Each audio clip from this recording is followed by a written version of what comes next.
সুপ্রভাত বন্ধুরা, আশা করি তোমরা সকলে খুব ভালো আছো। আমিও খুব ভালো আছি। তো সকাল সকাল আদা দিয়ে একটু গরম গরম চা খাওয়া হলো। আজকে তাড়াতাড়ি রান্না হয়ে গেছে। দাঁড়াও কি কি রান্না করেছি তোমাদের সাথে শেয়ার করছি। এই যে ফার্স্টে দেখো করেছি এখানে ভেজ ডাল,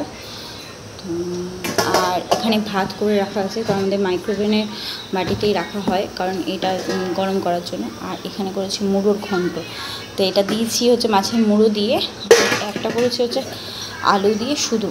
এটা তোমার দাদাভাই খাবে, ও মুড়ো দিয়ে খায় না। আমিও আগে খেতাম না, কিন্তু এখন বেশ ভালোই লাগে আমার খেতে। আর এখানে দেখো আমার তোমার দাদাভাইয়ের জন্য করেছি মাছের ঝাল।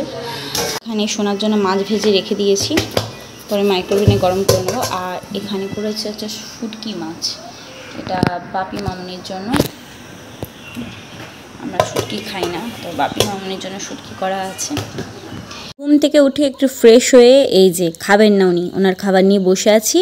তো ডেকে ডেকে খাওয়াতে হচ্ছে ওনাকে বেশিরভাগ দিনই সকালবেলা আমি ভাত ডাল বা ভাত আলু মাখা ডিম সিদ্ধ এইগুলোই খেতে দিই, কারণ এতে ওর পেটটা ভরাও থাকে। এবার ওকে খাইনি, আমি আমার ব্রেকফাস্ট নিয়ে বসে গেছি। এই যে আজকে খাবো চিড়ে দই দিয়ে। আগের দিন যে শাপলার বড়ার কথা বলেছিলাম, এ দেখো বন্ধুরা তোমার দাদাভাইয়ের জন্য তাড়াতাড়ি করে ভেজে নিচ্ছি, ওকে পাঠাতে হবে। দৈনন্দিন কাজের সাথে সাথেই সমস্ত ঘরের বেডশিটগুলো আমি চেঞ্জ করে নিই কাচার আগের দিন।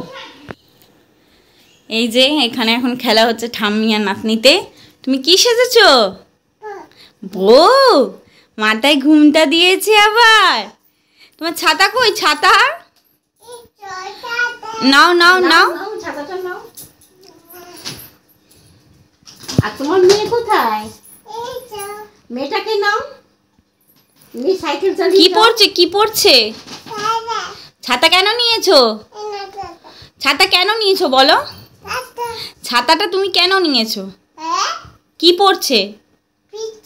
বৃত্তি পড়ছে। তাই তাই তুমি ছাতা নিয়েছো? মাথায় ঘুমটা দাও ভালো করে।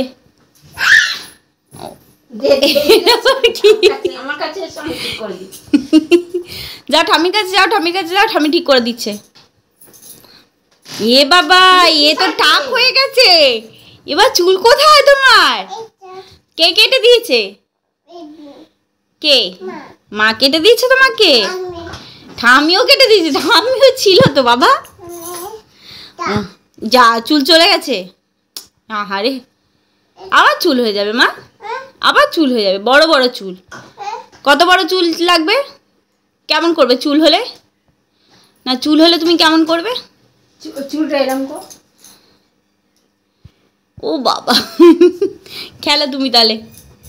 সমস্ত কাজ আর স্নান দুজনারই কমপ্লিট, মানে মামির। এবার বসবো খেতে। এই যে সোনাকে খাইয়ে নিচ্ছি, আর এই যে আমি খেতে বসছি। তো সোনাকেও আজকে শাপলার বড়া দিয়েছি, কিন্তু সেটা অল্প তেলে, মানে স্যালো ফ্রাই করেছি এটাকে বলে। আর এই যে এখানে নিয়ে নিয়েছি হচ্ছে মাছের মুড়োর ঘন্ট, শাপলার বড়া, আর হচ্ছে মাছের ঝাল। ডাল নিইনি কারণ এত কিছু দিয়ে আমি খেতে পাচ্ছিলাম না। সোনাকে সব কিছুই খাওয়ানোর চেষ্টা করি ঝাল ছাড়া। তো আমরা যা যা খাই তাই সোনাকে খাওয়ানোর চেষ্টা করি। তারপরে খাওয়া দাওয়া সেরে টেরে সোনাকে ঘুম পাড়ি আমি চলে এসেছি ওপরে। তো আমার টুকিটাকি কিছু কাজ ছিল, সেই কাজ করে টোরে একটু বসলাম সেলাইয়ে। তো কি বানাচ্ছি সেটা তোমাকে দেখাবো।